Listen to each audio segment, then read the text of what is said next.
અમદાવાદના મેઘાણીનગર ખાતે air ઇન્ડિયાનું plane crash થયું છે। આ વિમાનમાં 242 લોકો સવાર હતા, સાથે 10 ક્રૂ મેમ્બર હતા।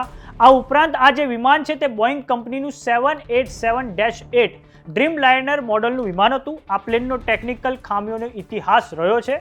તો આવો જાણીએ અમદાવાદમાં જે બોઈંગ 787-8 ડ્રીમ લાઇનર વિમાન તૂટી પડ્યું છે તેના વિશે।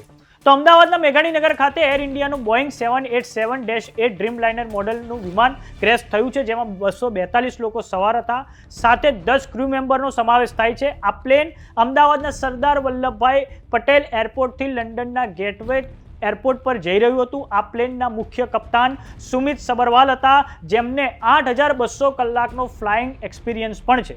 Directorate general of civil aviation દ્વારા માહિતી મળી રહી છે કે જેવું જ આ બોઈંગનું 787-8 ડ્રીમ લાઇનર વિમાન ઉડ્યું, એટલે કે 1:38 તેણે જે ટેક ઓફ ભર્યું કે તરત જ વિમાન દ્વારા મે ડે ઇસ્યુ કરવામાં આવ્યું હતું, જેનો મતલબ થાય છે કે વિમાનમાં ખામી છે। આ પછી પ્લેનનો એર ટ્રાફિક કન્ટ્રોલર સાથે સંપર્ક તૂટી ગયો હતો અને તે પછી 1:40 એટલે કે તરત જ 2 મિનિટ પછી આ વિમાન મેઘાણીનગરના રહેણાંક વિસ્તારમાં તૂટી પડ્યું હતું।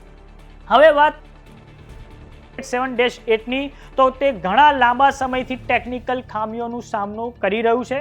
સમાચાર એ પણ સામે આવ્યા છે કે અમદાવાદમાં જે વિમાન તૂટી પડ્યું છે તે ડ્રીમ લાઇનર બોઈંગ, જેનો રજિસ્ટ્રેશન કોડ છે N819AN, જેમાં ઘણીવાર ભૂતકાળમાં પણ ફ્લાઇટ કેન્સલેશન, હાઇડ્રોલિક લીકની ખામીઓ સામે આવી હતી।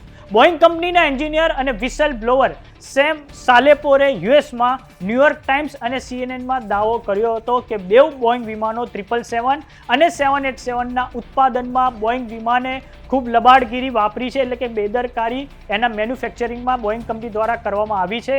સેમ સાલેપોરે અગાઉ ચેતવણી પણ આપી હતી કે આ ખામીઓથી મોટી દુર્ઘટના સર્જાઈ શકે છે। જોકે અમદાવાદમાં જે પ્લેન ક્રેશ થયું છે તેમાં directorate general of civil aviation દ્વારા જબરજસ્ત તપાસ ચાલુ કરાવી દેવામાં આવી છે અને આ વિમાન દુર્ઘટનાઓમાં જે બ્લેક બોક્સ હોય છે તેને રિકવર કરવામાં આવે છે।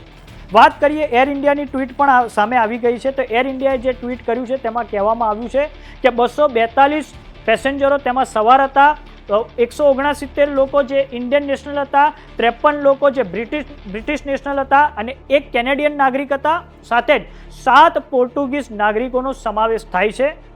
આ ઉપરાંત આપને જણાવી દઈએ કે વડાપ્રધાન નરેન્દ્ર મોદી, ગૃહમંત્રી અમિત શાહ એ અમદાવાદ આવવા રવાના થઈ ગયા છે। મુખ્યમંત્રી ભૂપેન્દ્ર પટેલ જે બહાર હતા તે પણ અમદાવાદ પહોંચી ચૂક્યા છે, સાથે જ અમદાવાદનું એરપોર્ટ બંધ કરી દેવામાં આવ્યું છે। તો આ બાબતે જે પણ અપડેટ હશે અમે તમને આપતા રહીશું। જમાવટને સતત જોતા રહો। નમસ્કાર।